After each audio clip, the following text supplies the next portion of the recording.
Let's start our day with a cup of coffee, and then we're going to talk about what we have in store for you today.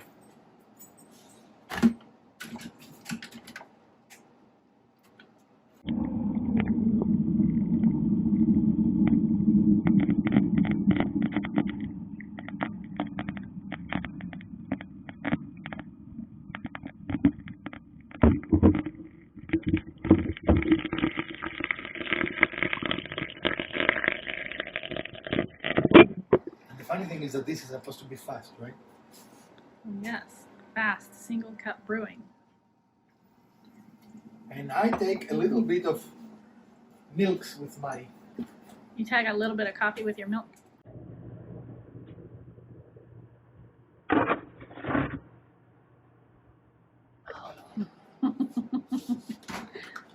I'm not ashamed to say it. I have a little bit of coffee with my creamer.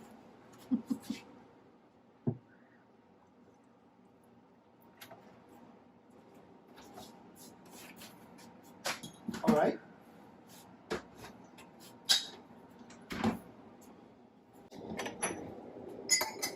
Latte.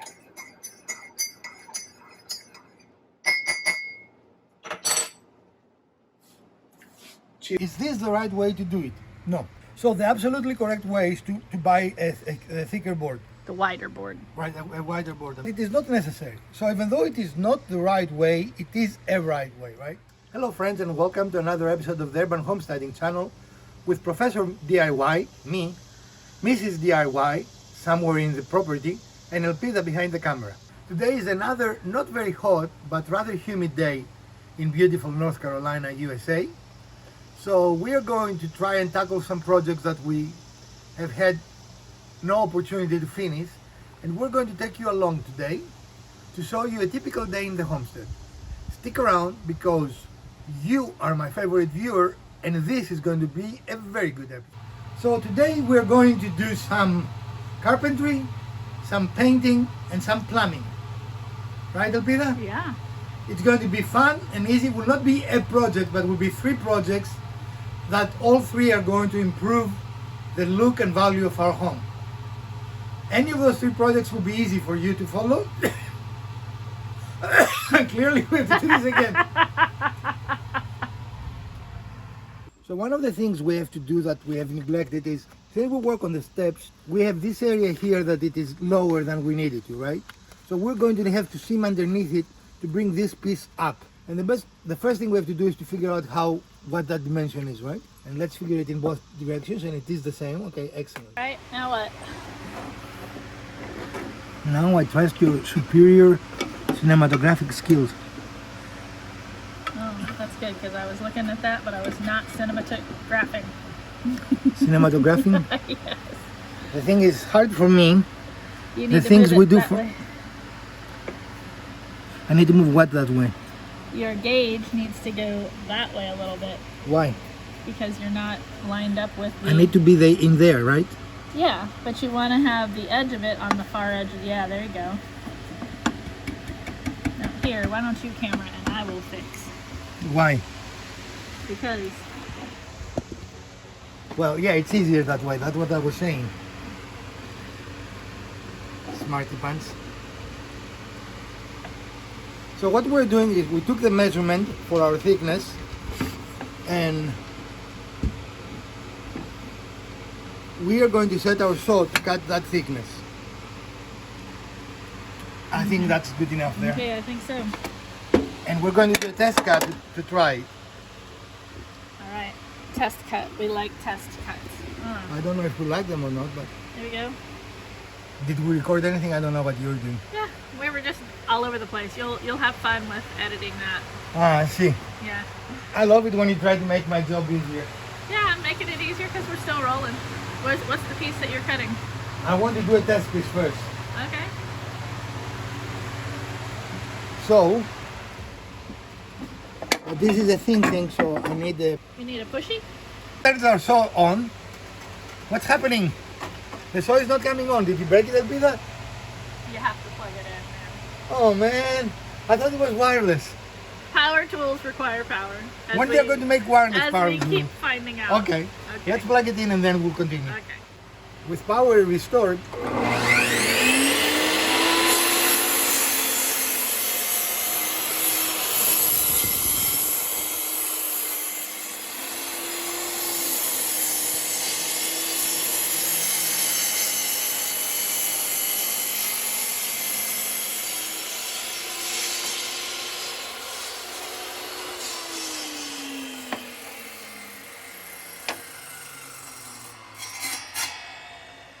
Aha.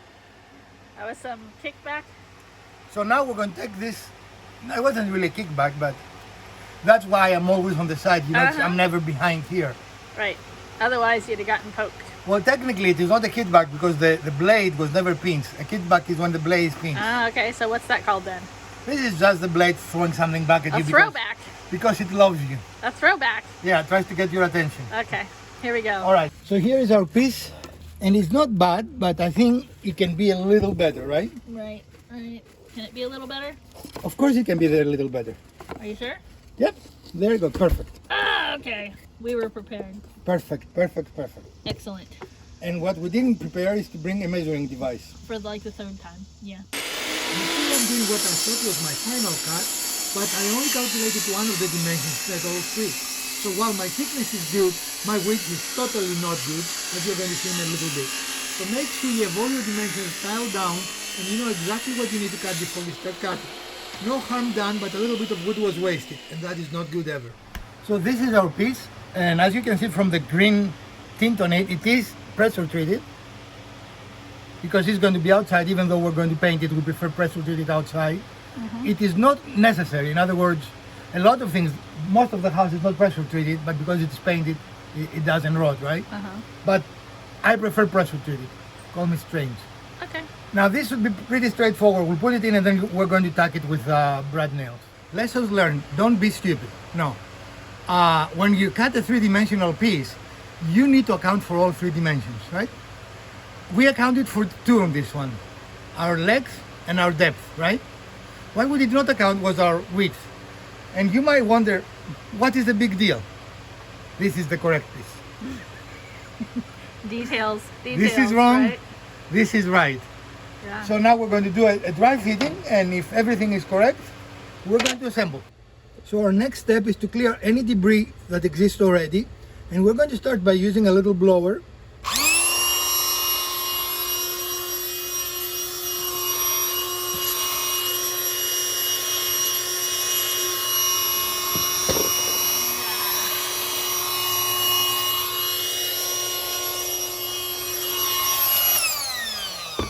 And that worked decently, but Peter is old school. Yep, I am. Again, all the lumber we put here is actually pressure treated, Okay. including the new piece. There's some deviation. Of course there is, but we have percussive instruments. All right, we need a little bit of percussive persuasion, guys. Yep. So we are gently persuading it, or not so gently persuading. We're about a 1/16 of an inch too wide on one end, but not on the other, so we're just bringing it in and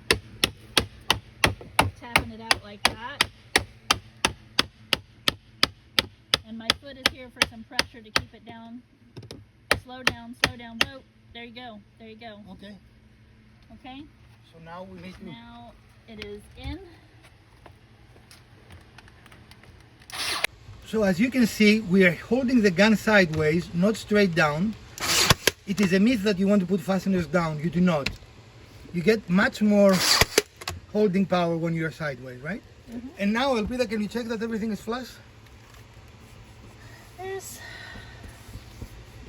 Well, there are variations in the wood, so it is Yeah. wood, right? But yeah. definitely no one will trip on this, which is the goal. And it is nice and tight, Yes, it is. a good repair. Always cut proud, not shy. But of course, the downside of cutting proud is what, Elpida? Now we have to trim it. Yeah, but that's okay. I don't think you get good, Oh yeah. good angle there. Well, this saw is less pressure is better, and so it's getting the right kind of pressure. But you also need to be on an angle, you're vertical.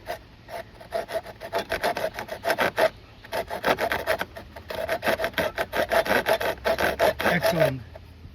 And now we have a perfect fit, right, Elpida? Yep. Fantastic. So our repair is finished, as you can see here.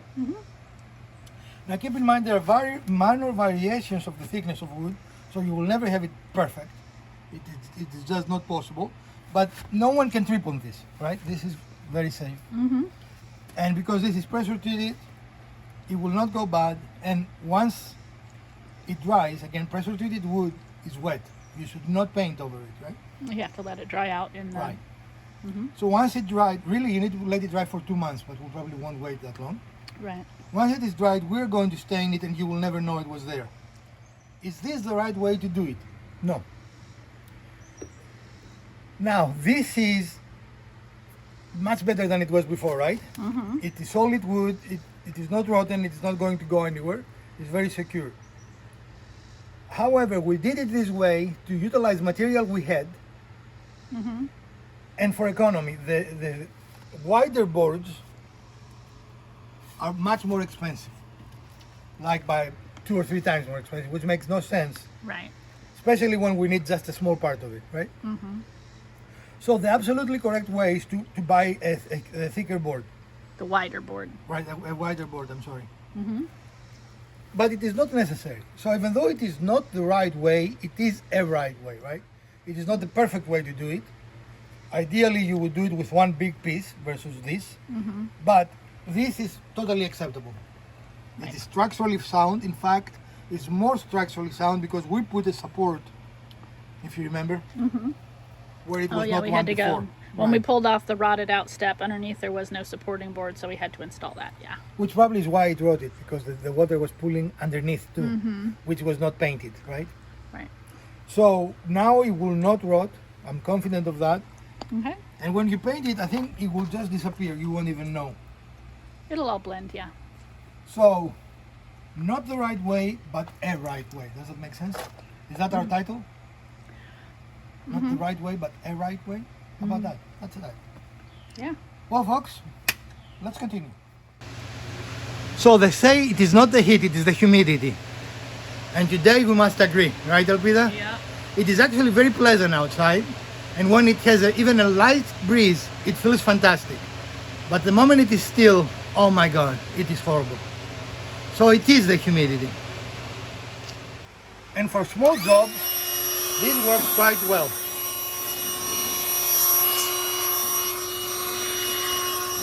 And we got some over here. We're not looking for perfection, we're looking for tidiness. We're demonstrating how it does in these little spaces. Now we like Ryobi, we are not sponsored, even though this is a Ryobi. And this is a very small, We have Ryobi green. yeah. This is a very small blower, right? Clearly it's not powerful enough to do the job. Right. But for cleaning tools or maybe a speck from a paint or something like that, this is the right tool. Or maybe you're lasering stuff. Oh yeah, that would be good. Yeah. We can have like Because it'd be really fine into the details of the lasering, right? yeah. Okay. Oh, and I forgot this side. Oh, and here, this panel too, man.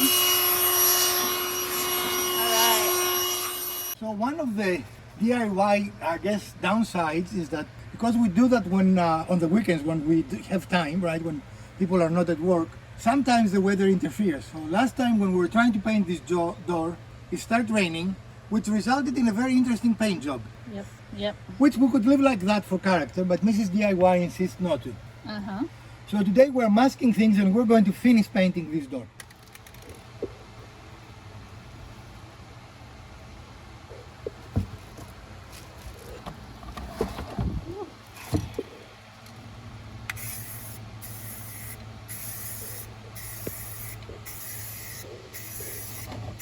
And the beautiful smell. Beautiful smell. Toxic chemical smell. Oh, please. And slowly but steadily, complete your job, right?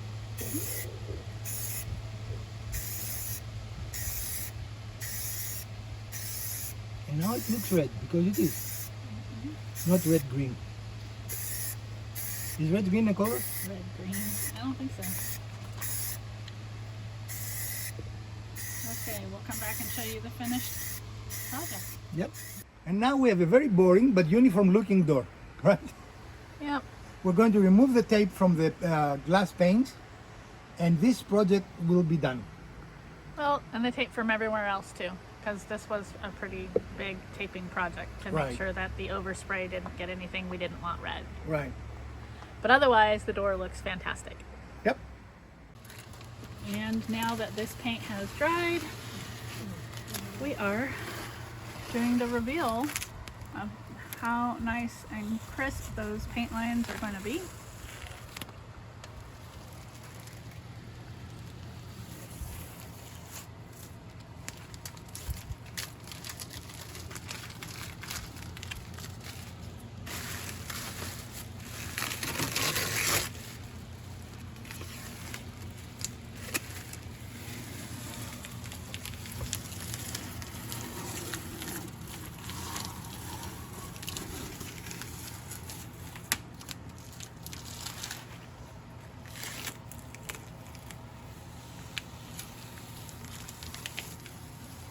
And like most paint jobs, the thing that takes the most time is taping things off,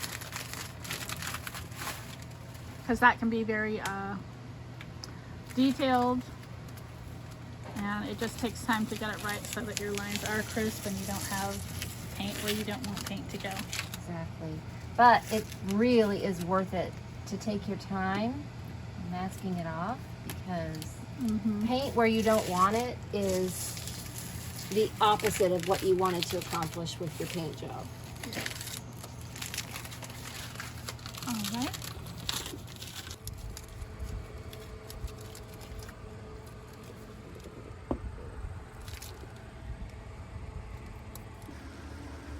And as you can see, the door looks really great.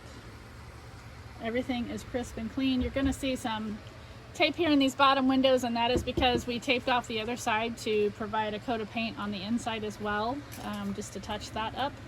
And the professor here is taking those off. So you can see that process a little bit. It's very easy to get the tape to come off, and then you again have very nice, clean, crisp lines for your paint. So we start updating the plumbing of our bathroom, and as you can see, we have some bronze, black bronze, whatever it's called. Black. Not faucet, Shower head. shower head, but the rest of it is that old, ugly material, right? And we've bought some. We're going to make some changes, and the desire is to make all this black, so we better match this. Okay. So stick around and see what kind of mess we're going to make. So looking underneath there, we're looking if there is an opening or a set screw that will allow us to remove it. There are two styles of spout. One is a slip-on, and it uses a set screw to keep it in position, and the other is a normal screw-on, right? So ours, because it doesn't have a set screw, looks like it is a screw-on. So we're going to try and unscrew it. So use an adjustable wrench thingy. That's the technical term. And rotate it. It is lefty-loosey like normal, right? Yeah. And after a moment or two, you should be able to do it by hand. Ooh. Awesome. It's been there for a long time. Yeah, that's some stuff. So now we are going to remove it, clean it, and paint it. So it will be dark. All right. As you can see, this is kind of crusty and cruddy. So we're going to use some CLR. Again, we're not sponsored by CLR.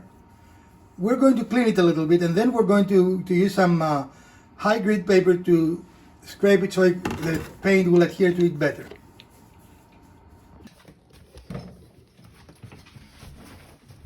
So let me remove. The next step is we're going to remove the overflow, and I don't know what this is called, but that stops the water from running when you want to fill the tub. And this we're not going to paint because we're getting rid of the old system. All we care are the holes, not anything else. They look like they might work. Okay, so we're going to remove that, and we'll be right back. Most bathtubs, this will be just with screws.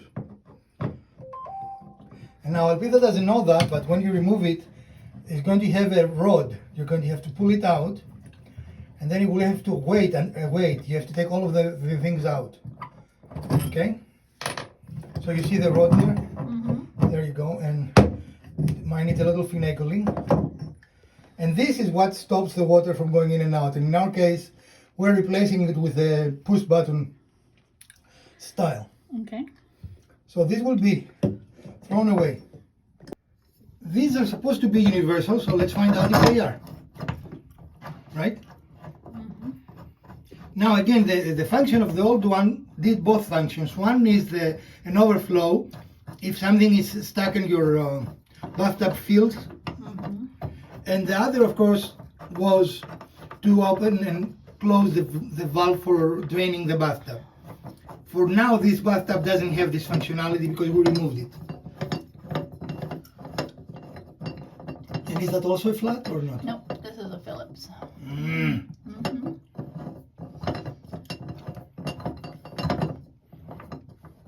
See if the flat is thin enough, I can do it. It's only Phillips or a combo? It's really only Phillips, but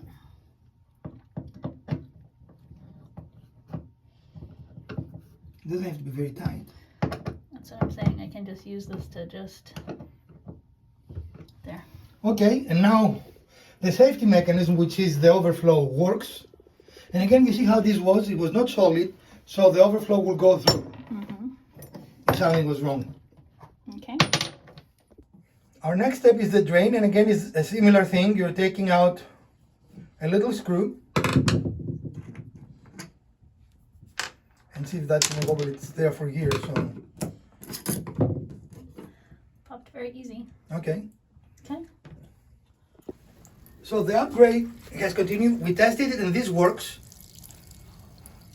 The overflow is replaced. We need to figure out this valve thing. And we are going to replace. The reason why you do not necessarily want to throw that away, the old one, is because there are many different lengths and many different threads. And finding the right one can be an exercise in futility, right? But so far we're looking good. As it was customary in the olden days, this is actually brass. And a little bit of it saws through our little stopper, and we do not want it to saw, right? Mm-hmm. So we are going to paint it to match the rest of our appliances. So this Saltida, you need to pull it, I think, or you need to twist it for the little brass to come out. If you pull it, it comes the pen. It comes the pen? Here comes the pen. Here comes the pen.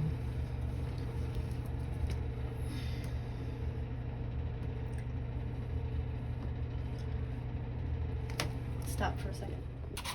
A little bit of sanding to remove some of the corrosion there, and also to make the paint adhere a little better, right? Right. So that's what we're doing now. And we found this, do you want to show that? We found this really cool thing at the dollar store for more places, and it is a handle for the block sanding things that you can find everywhere. Right. All right, excellent. So what we're using actually is automotive touch-up paint, and why we're using automotive touch-up paint is because it is harder than any other paint, it is waterproof, and even though it was not designed for this application, it is perfect for this application, correct? Mm-hmm. You see how thick that is? Yep. We're talking about another repair we have to do in one of the cars, and this is designed for cheap repair in cars, but we're using it for non-cheap repair in a bathtub. In plumbing. Yeah. That's right. And again, this is a good choice because it is water resistant and it is scratch resistant. It's all kinds of resistant. And here is the finished product. And as you can see, when we put, can you hold it over? We won't put it because it's wet, but the little stopper. And as you can see, it will be a perfect match, right? Mm-hmm. Excellent. So the CLR has done its job, and actually this looks impressive, doesn't it? Yeah, it looks really nice. If you wanted to just reuse it the way it is, this is ready. Yeah. But we're crazy. And we're going to make it worse before we make it better. So what we're going to do is scratch it a little bit. And the only reason you want to scratch it is so the paint will adhere better. Because we are going to paint it black to match the rest of our fixtures. Again, you can buy this if you want to replace it, but there are two things with that. I do not want to contribute to the filling of the dumpsters or landfills, and also you have to spend $20 or so, and they come in different lengths and with different connections, which means you might have to order 2 or 3 before you have the one that actually fits your situation. And so what you're right? talking about is this length here, Right. and to make it with that connection in there, because that's where Right. the threads are, and that's what connects the pipe, and then the water will come out here. And I guess you can measure the pipe and see what dimension. That looks like 3/4, right? To me. Yeah. I think the most common is 3/4 and 1/2. Yeah. So you can measure that and you can measure the distance. But then here is the problem. The distance of where these threads are and the pipe also have to be the same. Right. So it is just a pain. So after we do this, we are going to paint it and we'll be back with you. Bark. We're using our super expensive spray paint area here. And make sure it is indoor, outdoor. Woo! Ain't that pretty?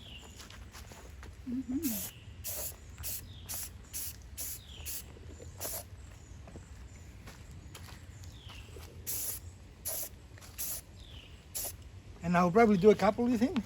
Yeah. That looks pretty, actually. Yeah. It's amazing what a little bit of paint It does. completely transformed this. Yeah. And as you can see, that was very quick. Setting it up like that was the best orientation to paint this. We do have the best paint Yeah. booth in the world. And then I think you missed just a little spot on this side though. I did. Thank you. There we go. All right. So now we're going to let that dry. As you can see, it's in the sun, at least for this moment. And we'll come back and take a look and probably do another coat. So Mother Nature has other plans for us. The skies are open and it's pouring rain, so we cannot finish painting outside. So the last part, the installation, cannot be shown because the piece is not dried yet, and we will not be able to do a second coat and show it to you. But other than that, everything is done, and installation is just the opposite of removal. So this is our short episode for today. DIY means being a carpenter, being a painter, being a plumber, being an electrician, right? So in this episode we'll show you how to do several things and several skills that will be very important if you want to maintain your home, improve its look, increase its value, and save some money in the process. If you appreciated this episode, please give us a thumbs up. If you didn't, hit the other button twice. Share, like, subscribe. Let us know if you like episodes like this and if you want to see more like this in the future. From Professor DIY, Mrs. DIY, and Elpida, let's upgrade something together.